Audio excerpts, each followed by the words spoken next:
A long time ago, in a quiet village surrounded by tall palm trees and cool rivers, there lived a young girl named Adaora. She was the only daughter of Mama Ik and Papa Ik, two simple farmers who worked hard and loved their daughter dearly. But Adaora was not like other girls in the village. She was breathtaking. Her skin glowed like rich palm oil, smooth and golden in the sun. Her eyes sparkled like stars at night.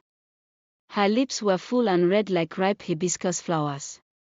Her waist was slim, her arms soft, and her hair was long, thick, and black like the midnight sky. People said the gods had carved her slowly, adding extra beauty with each stroke. Old women would stop and stare. Young men would dream about her.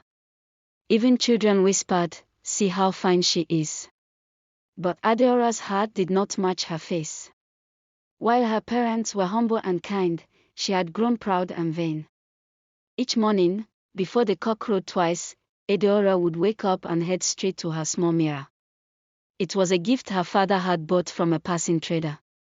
She would sit in front of it for hours, turning her head from side to side, fluttering her lashes, pouting her lips, and admiring herself. "Who is more beautiful than me?" she would whisper. "Not Neka. Not Amora. Not anyone in this village. I am a goddess." While other girls fetched water, swept the compound, or helped their mothers cook, Adaora did none of it. When Mama Ik called her to pound yam, she would frown. "My hands are too soft for pounding," she said. "Let the village girls do that. That is not the work of someone born to be a queen." When Mama Ik asked Adaora to help peel the cocoyam. "Peel cocoyam?" Adaora would scoff. "Let the boys do it. I will not smell of yam water." She mocked the other girls in the village, especially the ones who got married young. She laughed at their husbands who wore old sandals and rode rusty bicycles. "Look at Chidinma's husband. His teeth look like burnt corn. And Ngozi's man smells like wet goat." The other girls stopped visiting her. One by one, they moved on with their lives. But Adaora didn't care. "I will not marry a farmer," she often said. "I will marry a king. A rich, handsome king with gold in his pockets and a palace on the hill. I will wear silk wrappers and eat only the soft part of yam." The sun rose gently over the hills. Adaora stood in her room, rubbing oil on her glowing skin. She wore her finest wrapper, blue and gold with shiny beads sewn around the edges. Her blouse sparkled like the morning sun. She tied her thick hair with bright red cloth and placed small cowries on her ears. Her mirror smiled back at her. "Today is the day," she whispered. "Maybe a prince will see me today." She swayed her hips as she walked to the market, slow and proud, like a queen on her way to her throne. People paused and stared.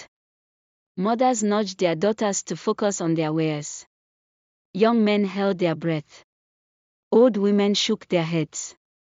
"She is beautiful," one muttered, "but beauty without humility is like a flower without scent." "She walks as if the ground owes her something," another said.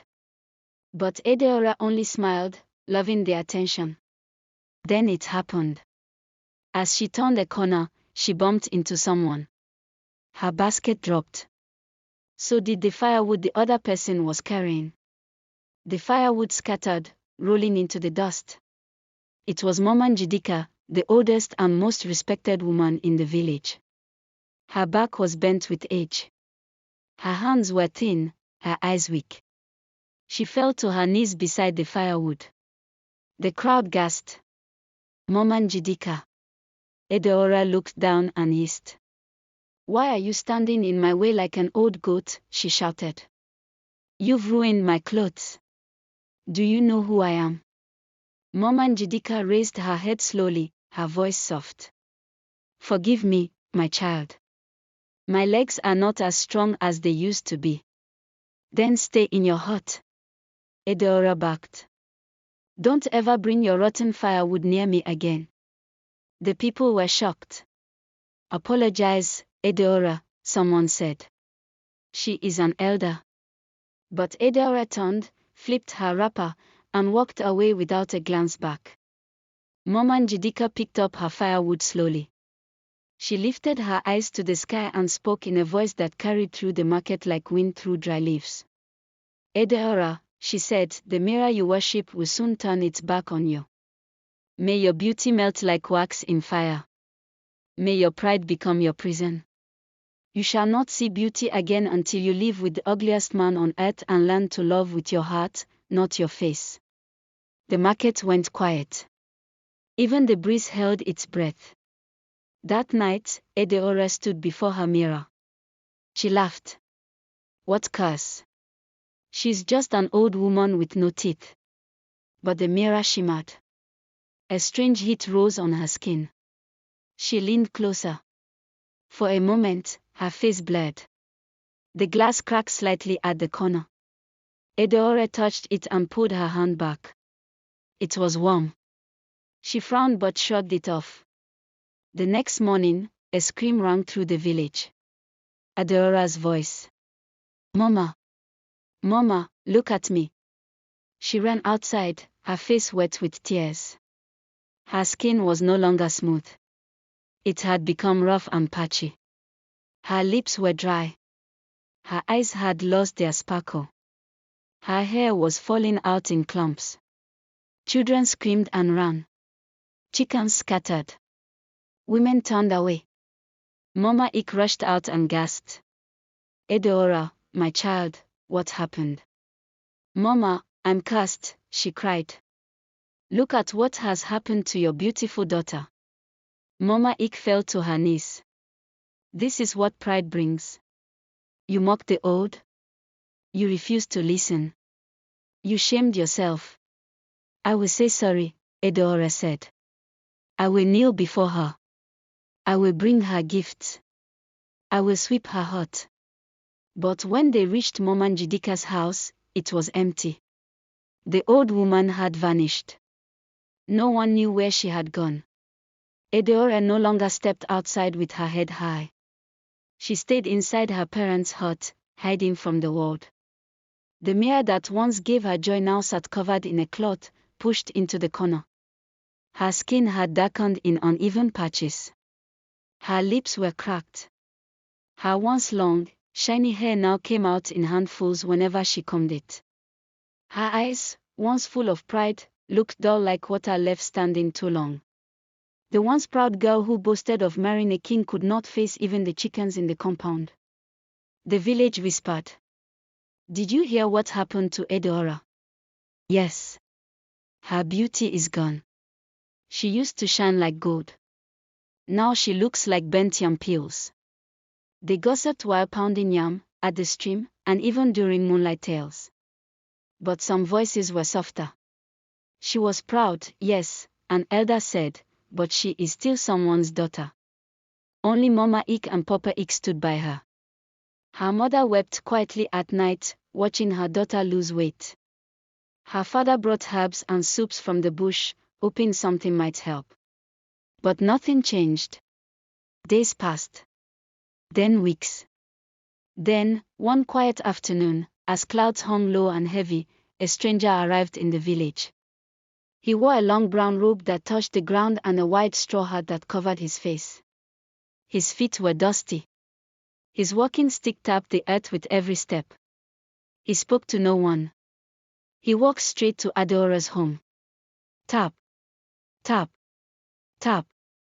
The sound of his stick echoed through the compound. Mama Ik came out, unsure of what to expect. I seek Adaora, the man said, his voice deep and calm. Mama Ik hesitated. She is not well. She is the one I came for. He entered the hut slowly. Adaora looked up from her mat, startled. Her first instinct was to cover her face, but the man lifted one hand and gently placed a rolled-up palm scroll on the ground. Read this. Adaora opened it with trembling fingers. The writing was bold and strange, but she could understand it. Each word cut like a blade. Your beauty will not return until you marry the ugliest man on earth. One whose body repels the eye and whose breath drives away flies. You must marry him, not with your body, but with your soul. Only through humility, love, and true service shall you break the curse placed upon you by the hand of the wise. Her hands shook. This is my punishment. The stranger nodded. Yes. But it is also your chance. He turned and left. No one saw where he went. One moment he was there, and the next, he was gone like dust in the wind. Adaora clutched the scroll to her chest. She sat in silence. Her mother cried again, this time louder. Marry a monster. Oh, my daughter. But Adaora did not cry. For the first time, she was still. Her hands stopped shaking. Her heart began to see what her eyes could not. She had mocked others. She had insulted a holy elder. She had lived only for herself. I brought this on myself, she whispered. That night, she sat alone, looking out the window. Her reflection no longer showed in the water pot. Only the moonlight looked back. The words of the message echoed in her mind. Not with your body, but with your soul. By morning, her decision was made. The very next morning, a knock came at the door. It was not soft or gentle, it was loud and awkward, as though the hand that knocked had never learned patience. Knock. Knock. Knock. Mama Ik opened the door and staggered backward. Standing there was a man, short, round, and hunched. His eyes were red and sharp like a lizard's. His beard was long and grey, tangled with dust. His wrapper was torn in many places. His feet were dry and cracked like an old calabash, and a sour smell hung around him like a shadow. His teeth, just 3, were brown like roasted groundnuts, and his breath could make flies faint. I am Obina, he said proudly. I have come to marry Adaora. Mama Ik gasped. Marry who? Adaora. I heard she's looking for someone like me. Adaora came out of the hut slowly. She had heard everything. Her eyes widened when she saw him. Her first thought was, he looks worse than the curse itself. Obina smiled, revealing his 3 teeth. He scratched his stomach and asked, so, do you accept me? Adaora swallowed hard. Her heart raced. She wanted to run. But something inside her held her still. She looked at her reflection in the clay water pot beside the house. Her face had changed beyond recognition. She remembered the scroll, you must marry the ugliest man on earth. Not with your body, but with your soul. She took a deep breath and nodded. Yes, I accept. The whole village gathered in shock. Is this a joke? Someone whispered. Adaora. Our Adaora. The girl who wanted a king. Wonders shall never end. But Adaora said nothing. She wore a plain wrapper with no jewelry. Obina wore the same tattered clothes. There was no dancing, no music, and no joy, just silence and surprise. Their new home was a small, crooked hut at the edge of the village, surrounded by wild grass and broken pots. Inside, it smelled like old snails and sour soup. That night, Obina snored like thunder. The bed creaked and groaned. The window shook. Adaora could not sleep. She sat by the door, wide-eyed and afraid. This is not a husband. This is a punishment, she whispered. Obina was not just ugly. He was rude and demanding. Wake up, he shouted the next morning. My soup is cold. Scratch my back. Fetch water. Wash my wrapper. Your face still scares me, he muttered once, chuckling to himself. Adaora wanted to cry. But she didn't. She cleaned the hut. She cooked. She fetched water from the stream. She washed his clothes that smelled like forgotten onions. She said nothing. No complaints. No pride. Days turned into weeks. One day, a girl fell in the market and bruised her knee. Adaora rushed over, cleaned the wound, and gave the girl her own scarf. From under a mango tree nearby, Mama Njidika sat quietly, watching. She nodded slowly and whispered, "She has changed." Adaora didn't see her. She was too busy sweeping the path for an old man. That night, while Obina snored louder than ever, Adaora sat by the window and looked up at the moon. "If I ever become beautiful again," she whispered, "I will never mock anyone. I will never forget what it feels like to be broken." She wiped a tear from her cheek and turned back toward the dark hut. The wind outside blew softly, as if it had heard her promise. That night, as Adaora lay on her thin mat, she drifted into a deep sleep. Her body was tired, but her heart was calm. In her dream, a light filled the room. Soft, warm, and glowing like the full moon. And from that light stepped Mama Njidika, the old woman she had once shamed in front of the village. "My daughter," she said gently, "you have learned." Adaora fell to her knees in the dream. "Mama Njidika, I'm sorry. I have suffered. I have changed. But I still look like a shadow." Mama Njidika smiled and touched her head. "True beauty does not begin in the face. It grows in the heart. And now, your heart shines." Then she disappeared. Adaora opened her eyes just as the cock crowed. She sat up slowly, unsure if it had all been real. Her bones ached, and the room still smelled of Obina's snoring and sour stew.